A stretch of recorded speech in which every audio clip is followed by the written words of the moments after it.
Good morning, everybody. How are we all this morning? I'd like to say it's bright and sunny, but it's really not here in Dorset.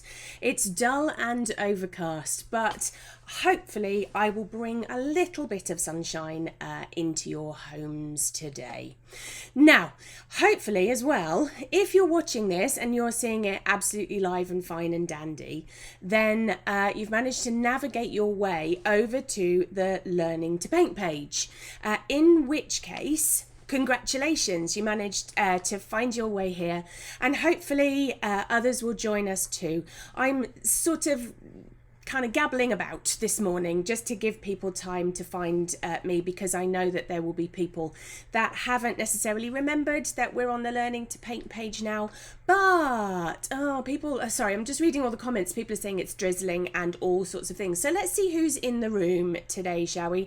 So Lynn in the US, you get the award of the day. She says good morning, lovely. Good morning to you too. Julie, good morning to you as well. Joe, Linda P says it's dull and overcast in Hampshire too. Not that far away from me, are you, Linda P? It's rubbish today, isn't it? Anne, Ali D, good morning. Who else have we got in the room? Fee. She's got the week off so she can watch live. What good timing. Excellent. Val, good morning. Jane, Joy is saying it's drizzling in the Cotswolds.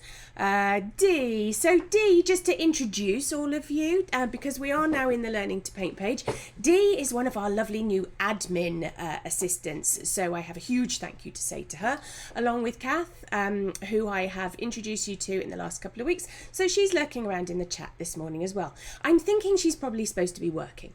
I'm just putting that out there. Linda D is there. Nuala says it's cloudy in the west of Ireland. Jane says happy Tuesday. And Ali D is saying I do get confused between the Learning to Paint page and the Learning to Paint Facebook group. I'm wondering, Ali, if those are the same thing, unless you mean Learning to Paint website. So I've got the website where, you know, you book stuff and you see stuff, and then you have Facebook.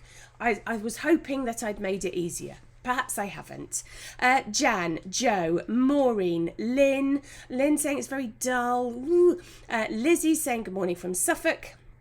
Pippa, who is just down the road, is saying good morning. Anne is saying that it's a bit rubbish where they are. Who else have we got? Dee is saying that she is multitasking as it's miserable in North Wales. Well, let's see if we can brighten that up, shall we? And Heather is saying the sound has gone. Sue is saying, found it at last. Don't know why I found it so difficult. Senior moment. I will let you spend a couple of minutes navigating your work around. And June is saying good morning too. She's pretending to work. I'm not going to have any responsibility at all if you are taking a slight coffee break to watch me this morning. No matter where you are, no matter what it is that you're doing this morning, I do hope that we can cheer you up a little bit. Ali is saying, no, not the website, but you refer to this as your Learning to Paint page. Yes, the trouble is, Ali, that nobody knows the difference between a page and a group. That's the trouble. If I talk about groups, it confuses people no end. So they are all the same thing. So I say Learning to Paint page because people reference it as a page much more than they reference it as a group. That's why I do it. Steph is saying, good morning, Ali. Hope all is okay with you. Everything is fine and dandy. Thank you, Steph, for asking. Love your new webpage. Must have taken hours of your time. Very appreciated. Oh, Steph, you are kind. Yes, just the odd hour or two. Just, little one or two, but thank you very much. There was some little gremlins in it as it launched. That was absolutely inevitable, but hopefully they are all ironed out now. So let's fingers crossed that stays the same. Okay, so let's talk about the bee project. We are on part 8. I know this is a long one. I know it is. It's designed to be a long one. I'll do some shorter ones after this, I promise. But this one is designed to be a much longer one, simply because you can then see all of my processes and you get a little bit of insight. And I've got some special things to share with you today. So shall we take you to the overhead camera and see what I've been up to? So here it is, not quite as we had left it last week, because Ta-da! I have been doing a little bit of work. As the website went live on Sunday, I was not really able to do anything. I couldn't really go anywhere. Couldn't really go anywhere and couldn't really do anything much apart from sit in front of my computer and hope that everything was okay. So rather than just sit here and stare at a screen for hours on end, I did a little bit of work to the bee. And I did a little bit of work yesterday as well. So one of the things that I had promised you over on the website was a bit of an extended blog post. The link to the blog post is in the description, or you can just pop over to the new website and it's there underneath the free resources. If you navigate down in the menu, I'll show you how to do that later. You will see the Technique Tuesday blog. And also in there are things like the playlist I was listening to whilst I was working on this. There's all sorts of little added extras, and there'll be lots more to come. I couldn't get them all done in time. It was just the things that I could get done. But here we go. So I finished off the black. So last week you will have seen me fill in the antenna and the eyes. We had a discussion about the gouache. There's the gouache there. It's the same. I've kept the palette from last week.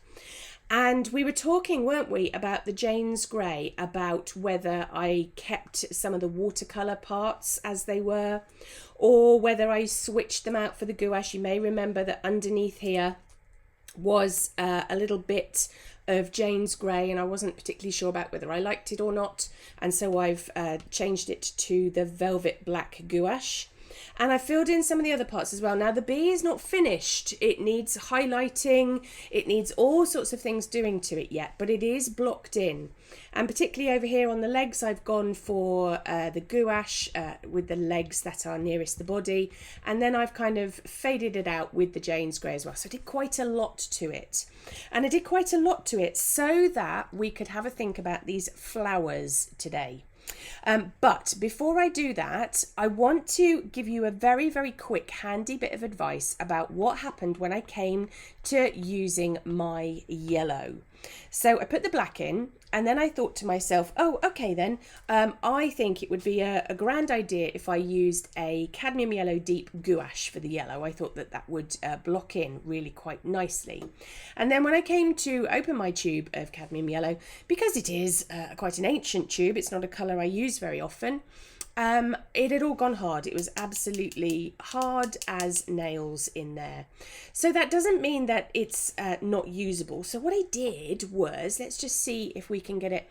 I cut the metal end off the tube and then opened it up.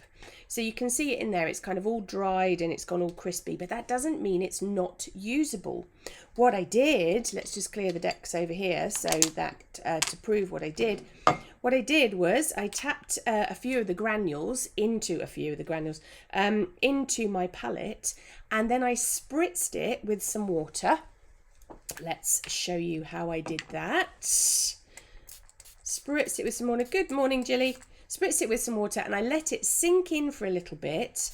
And what that did was reconstitute it enough so that I could use it over on my painting. So it doesn't mean that when your tube has all dried up, of course it's not the same for acrylic, I am just talking about gouache paints, you can cut the end off but you can still use it. So don't think that you have to throw it away. Of course it's not going to be as nice to work with as it would be if you had a nice brand spanking tube of paint, but by the same token you don't have to waste what is a perfectly good tube of paint as well. So you've probably just seen what I did there is that I folded it back over so that no other colour could fall out. That can go back in my box and I can do that again in the future. Let's put that to one side. So I used that cadmium yellow deep for the majority of the patches.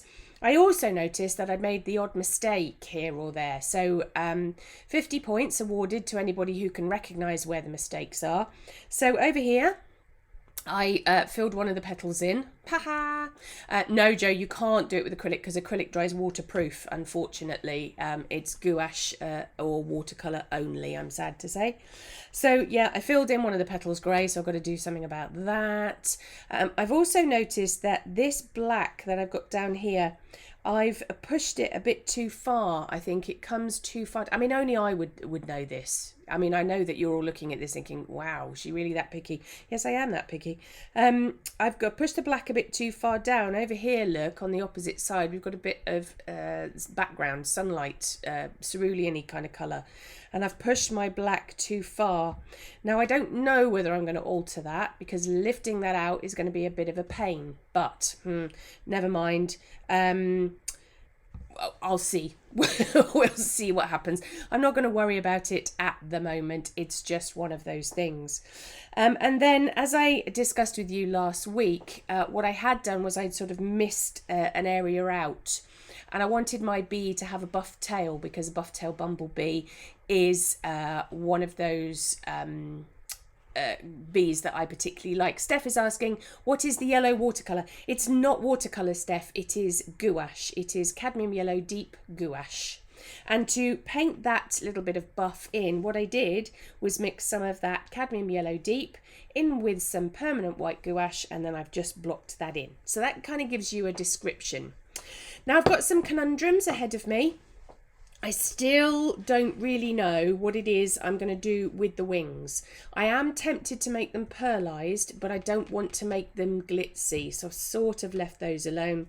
And I'm pretty sure that whatever colour, effect or otherwise, that I do in here, I'm going to need to do in the background too of these daisies. So I've sort of left it behind because what I can do then is fill in those daisies, paint them all in, and then worry about it later. So that's one of those discussions or decisions that I've put to one side so that I don't have to think about it yet because I don't know the answer to it. But what I do need to start today are these two flowers. Now, if you remember right back at the start of the project, I created this folder, didn't I, of all the reference material. And rather than having to find my reference again, yesterday when I was thinking, oh dear, I need to get everything ready for Technique Tuesday, rather than having to search through my computer to find the downloaded pictures and all of that kind of stuff, it's all here for the taking. So I've got my photograph of the centre flower, although as you may remember, we cropped that quite a lot.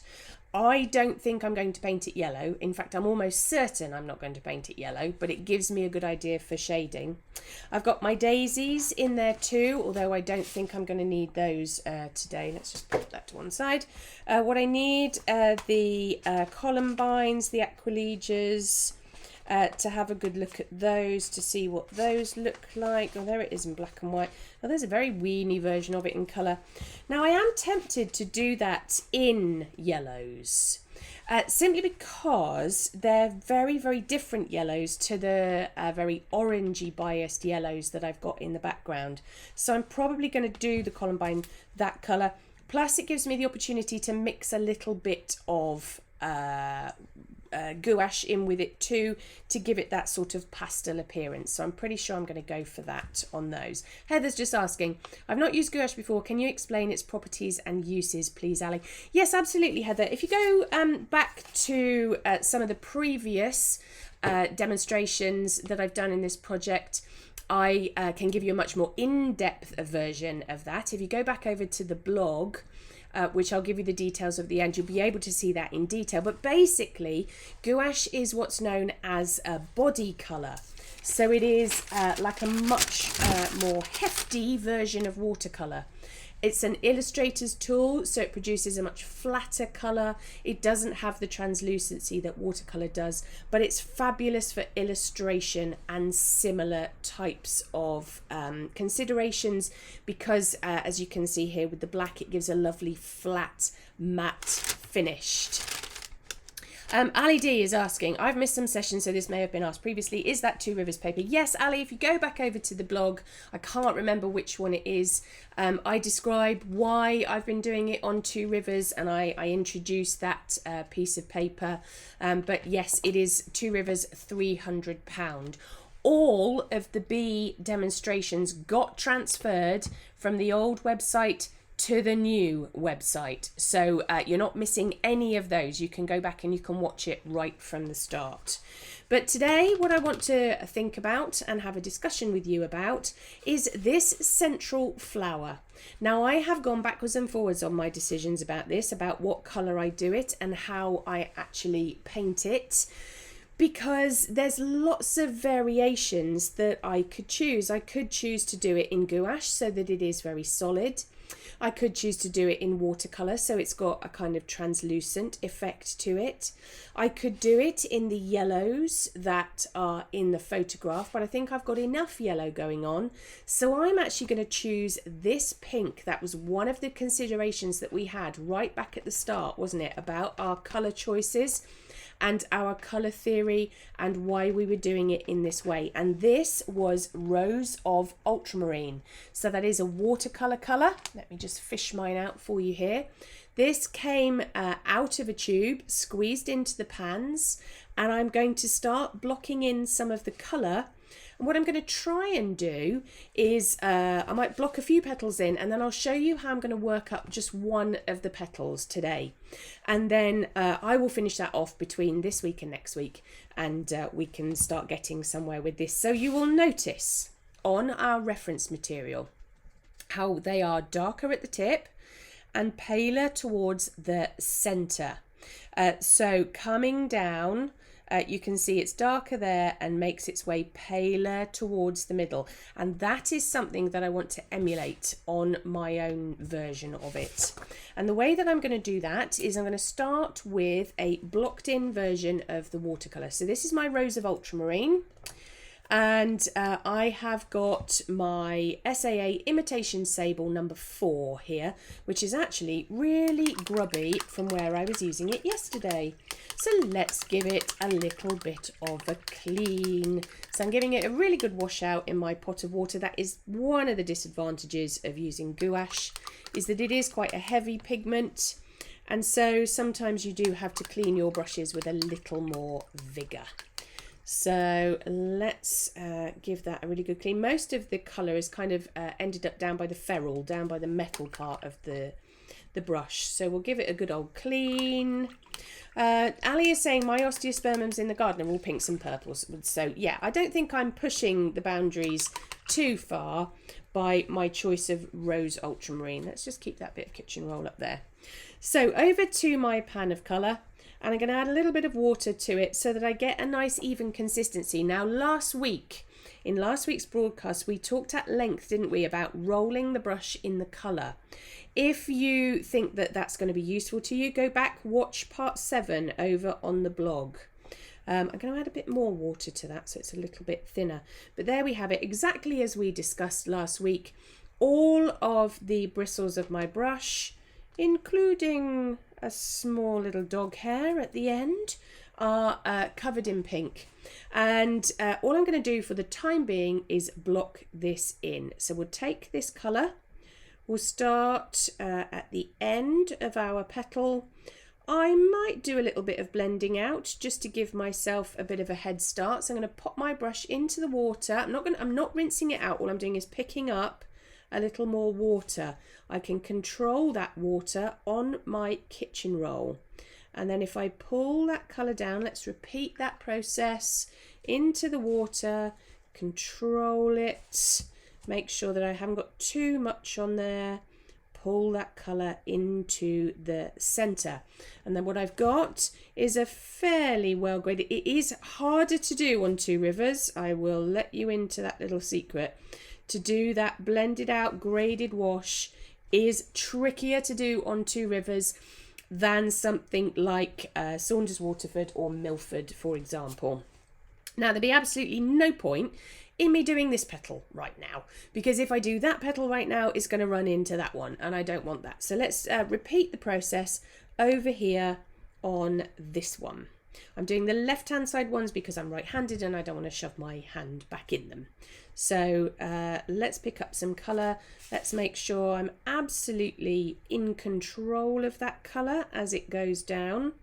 And I know that by just simply what my brush looks like and the weight of my brush too. Now that might seem like an odd thing to talk about, But the more you use brushes, the more you understand what the tool you're using feels like in your hand to create the brush mark or the stroke or anything like that to your satisfaction. Okay, so you do sometimes have, this is something that you possibly have to do again and again and again and again to understand what this brush feels like, to know whether it's got too much water on it, too little water on it. And I know that's really frustrating.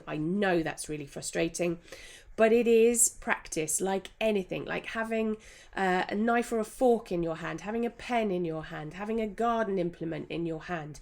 All of those things, you can predict so much better how they're going to work if you practice with them. If you keep changing the tool that's in your hand, this is why I use the same brushes again and again and again. If you keep changing those parameters, what will happen is that you're having to relearn the tool all the time. So I stick with the one type of brush because then I know what that is supposed to feel like in my hand. Okay, let's just do that one last time because this one's a little tricky number because it goes around that ivy leaf. So we get that strong colour in there, smudged around that ivy leaf, into the water.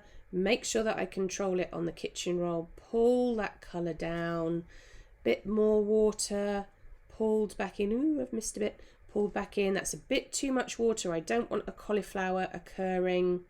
And then a tiny bit of smudging just to make sure that it finishes.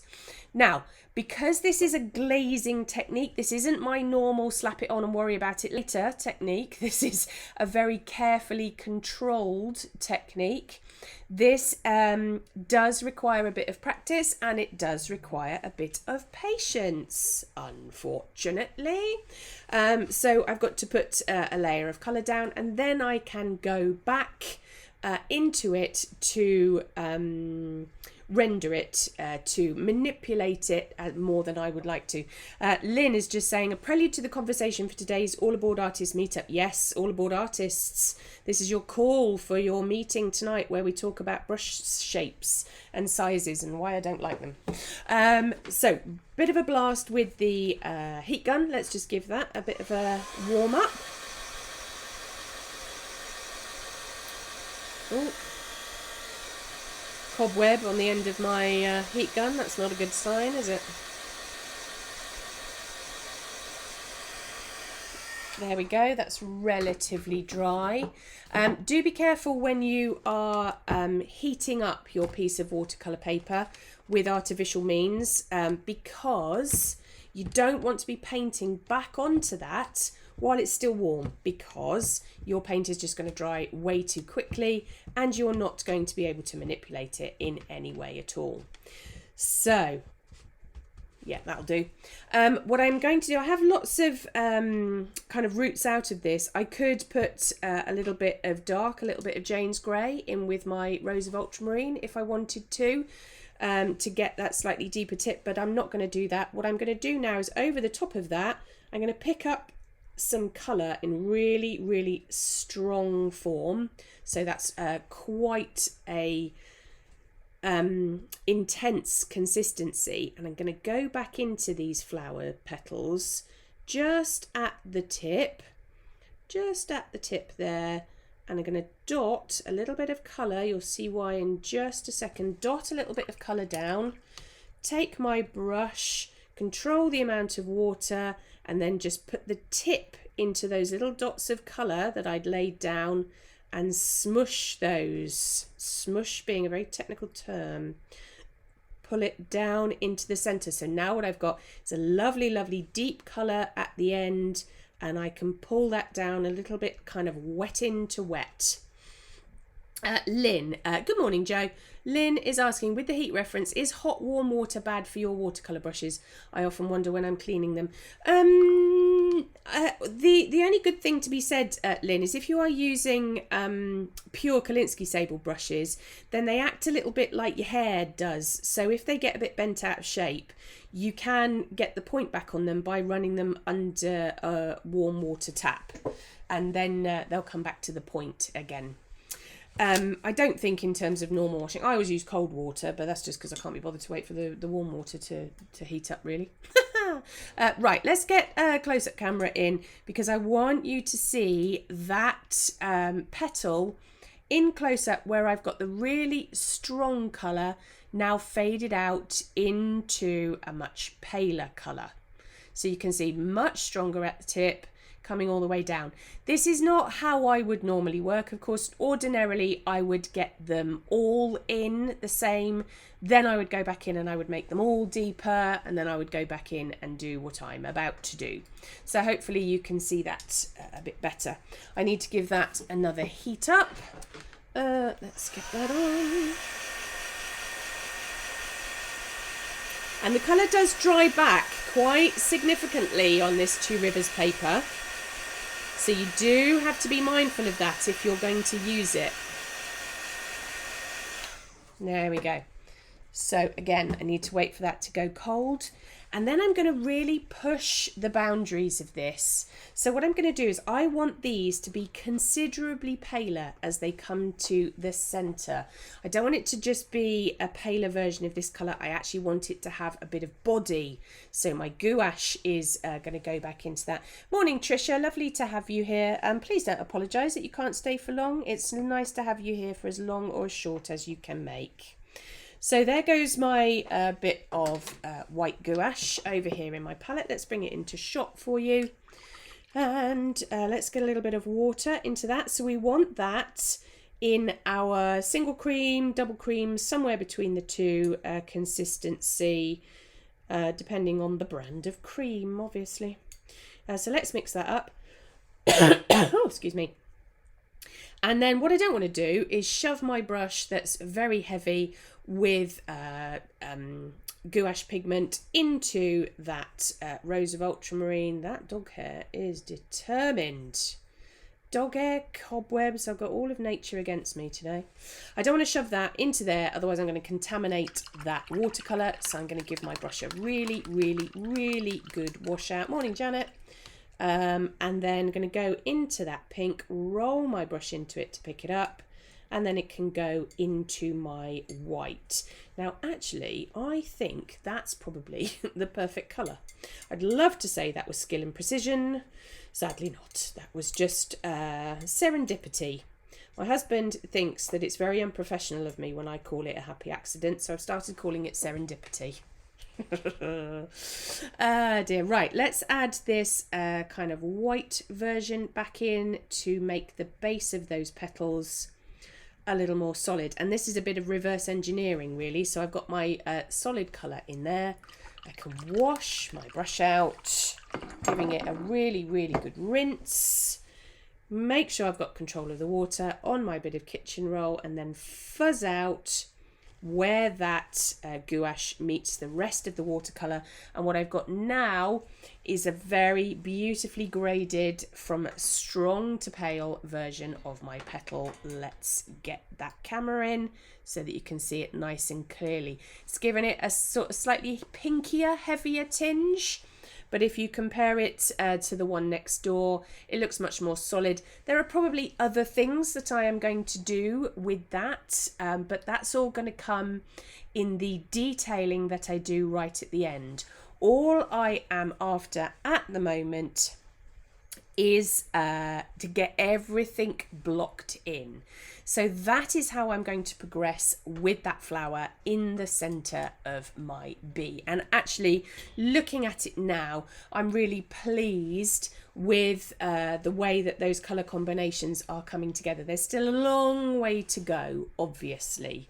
What I did want to do just before close of play today was rectify this mistake that's down here. Now, it might not look like a mistake to you. It's just this petal is designed to go kind of tuck behind this bit of the bee, and I forgot all about it. So I painted it in grey, and now I've got to do something about it. Here on my photo, You can see it's the start of this petal here, so it needs a bit of white gouache and a bit of yellow in there, so I'm going to rectify that. Jilly is asking a question. Could you try mixing pearl with white gouache for bee wings? Yes. In fact, Jilly, there's so many considerations for what I'm going to do with the wings. I am hoping, if I have time this week, to make the wing considerations next week's demonstration. But we'll see, won't we? We'll see. So let's find a clean bit of the palette for starters. That can be easier said than done sometimes. Let's clean that bit out, get rid of that rose of ultramarine, and get the bit of white gouache in. I don't know what that is on my palette. I think my palette probably needs to go in the dishwasher because it's looking a bit grubby, but not till the end of the project. I tend to have several of these palettes on the go so that I don't need to be cleaning them, washing them out. What I can do is cover this over, put it to one side, and then the next time I work on the project, all the colours are there to go. Most of you know that I don't tend to work on one project at a time. I work on several projects at a time, and I can't be doing with washing my palette out because I'm lazy, and remixing the colours because that's just a waste. So I have 2 or 3 of these ceramic palettes, and then the colours are all there to go, ready for when I get time to work on the project next. So here goes that same single cream kind of consistency of gouache going in there. I want to make this probably nearer double cream than single cream because I really need it to cover over that grey boo-boo that I made. And I'm not going to be using the yellow that I used for the bee because I want it to look fresher and brighter. So the yellow that I'm going to use for the columbine is going to be this one, which is good old cadmium yellow. This is a Dale Rowney one. Most cadmium yellows are the same. I just particularly like the Dale Rowney version. So let's go into the cadmium yellow, and I forgot to spray it before I started broadcasting, so it's a little bit on the dry side. You can see, like the gouache, it's got a crack in it. Cadmium is a colour that does dry up quite quickly. So if you don't use a lot of it, it's better to buy it in smaller quantities rather than larger quantities. And let's stick that yellow straight into that gouache. What I'm after is a kind of, really kind of, a very pastelised, ice creamy, almost vanilla-y kind of colour, and it looks brighter in the camera than it actually does in real life. It looks kind of green in the camera, actually, if I'm honest. It isn't like that at all, I promise. And what I did was leave a little lump of my gouache there, and I did that for a reason, just in case I overfaced the amount of yellow that I put in which case I can be adding more of that white in as I mix it around. So that's a lot better. Janet is asking, why ceramic palettes instead of plastic? Is it just personal preference? Janet, it is personal preference and it's practical as well. It's personal preference in that I like the feel of ceramic underneath my brush. I find that the plastic palettes are quite abrasive. The other thing being that although you can put plastic palettes in a dishwasher, they do get stained really quite easily. And I like to use my Brusho in here, gouache, acrylic, PVA glue, all sorts of things, and they stand up to a lot of wear and tear. So I tend to every now and again run my dishwasher with my palettes, my water pots, all of those kind of things, and they all come up really beautifully. So I've got my yellow all mixed in there, and I'm going to need to switch to a smaller brush because there's no way that that number 4 is small enough to fit in that tiny little gap over there. So this is a number 2. So I'm going to roll my brush in the gouache exactly like we talked about last week. I'm going to give it a coat of yellow. Now this is not going to be enough to cover that grey. It's still going to look quite dull, so I'm going to need to do 2 or 3 coats of this. But you've got to start somewhere, a bit like when you paint your walls. You've got to put a coat down, stand back, let it dry, have a look at it, and then say to yourself, does it need another coat or not? So I'm using this brush, and my best eyesight this morning to get it into the little gaps. I have got a 0 brush over to my right as well, but I sort of flatly refuse to use it. So that's better, isn't it? That's kind of got rid of the grey. Let's give that a blast of heat. You'll see when it's dry, it does dry almost back to grey again, so I do need to give it another coat. There we go. And then, oh, practice what you preach, Ali. Don't paint on a warm piece of paper. There we go. Okay, it's cold enough. Do as I say, not as I do. That's a teacher's adage, isn't it? Then I can go back over, and of course I'm not starting from grey this time. I'm starting from a slightly darker yellow, so this should cover a little bit better in a second pass, and it does. So we can paint this in, and hopefully it should cover a little bit better. And then this is a colour that we're probably going to be able to use for the other petals too. But that's just to prove to you really that you can go back in and you can edit various parts of it. Lynn is saying quite helpful to see me fix a boo-boo. I do make a lot of them in my work. It's just I don't normally fess up to them, it has to be said. But I think it is. When we've been talking about being self-sufficient painters, it is an idea, isn't it, to see how you can go back in and fix things. Okay, it might not be how you intended it or how you intended to work originally, but everything is fixable. And particularly when you invest a lot of time and effort in a project such as this one, you're going to need to go back and edit things because you're either going to change your mind or something's going to happen or the cat's going to walk across it or, you know, the dog's going to chew it, all of those types of things. So I hope that that has helped you to see how we're going to push this on. And like I said, what I plan on doing is pushing this painting quite a long way today. For next week, so that we can get to some of the more finishing aspects. I'd like to be able to do it in 10 parts if that's possible, but we'll just have to see, won't we? We'll just have to see how it goes on. So thank you very much for tuning in. Don't disappear yet because I've got stuff to share with you. Thank you very much for gravitating from where we used to broadcast Technique Tuesday over to this. I know it's a lot of changes. I know it's all a bit confusing, but I promise you, you will get used to it. You will be able to go, oh yeah, it's Tuesday morning, it's 10 o'clock. We'll go to the Learning to Paint page and then we will be able to find Technique Tuesday. But, don't forget that you can watch this on catch up, plus an awful lot more, plus any of the parts that you have left, by going to the new website. And let's take you over to the new website so that you can see exactly what it is that I am talking about. So if you go to www.learningtopaint.co.uk, the website is now live. You get sometimes it'll pop up. I kept this on here so that you know that this does come from me. If you'd like to be added to our mailing list, then you get to hear about all sorts of things before other people. So let's just get rid of that. Now, yours might look a little bit different to this, particularly if you are looking at it on a smartphone or an iPad. But up here, you've got free resources and it says Technique Tuesday. And you tap or you click on that and you'll be taken straight over to the blog. You can see today's blog is already there.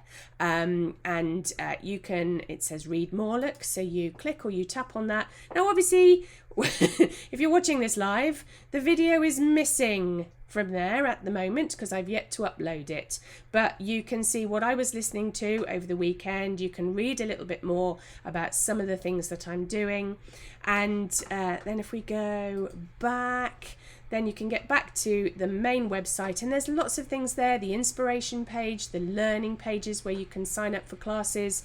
The new January classes go live to general public on September the 10th. So hopefully there's lots there to keep your interest. Now, if you have any questions, because we are now part altogether of this Learning to Paint page, you can ask each other. You're all part of this fabulous community to use a hive mind to get answers to any of your painting problems. I do try to pop up wherever I can. And like I said, we've got two new administrators on here. We've got the lovely Dee and we have Kath. as well, who are both helping out with asking you things, answering you things, and clicking those membership requests. Thank you to everybody who has pointed their friends, relations, family, anybody artistic that they could think of in the direction of my social media and my new website in the last couple of days. It is much appreciated. Now I am back on the road. I'm back on the road as of tomorrow for 3 or 4 days. I am in Guildford, I'm in Somerset, I'm back in Dorset, I'm in Hampshire. I am all over the place the next 4 days. So if you get in touch with me, I apologise if there's a slight delay to that. I'm off in my little black roller skate up and down the country, getting back to delivering demonstrations for art societies, workshops, all sorts of things coming up. So it looks like life is getting back to a little bit of normality here in the UK. I know that there are some of you out there in the rest of the world who are still under really, really strict lockdown. I send all of you my love. I hope that you're managing to survive. I hope that you're managing to stay sane. Hopefully Technique Tuesday brings you a little bit of sunshine, and I will see you same time, same place next week. So take lots and lots of care of yourselves, won't you, lovely people? And we will speak very, very soon. Bye.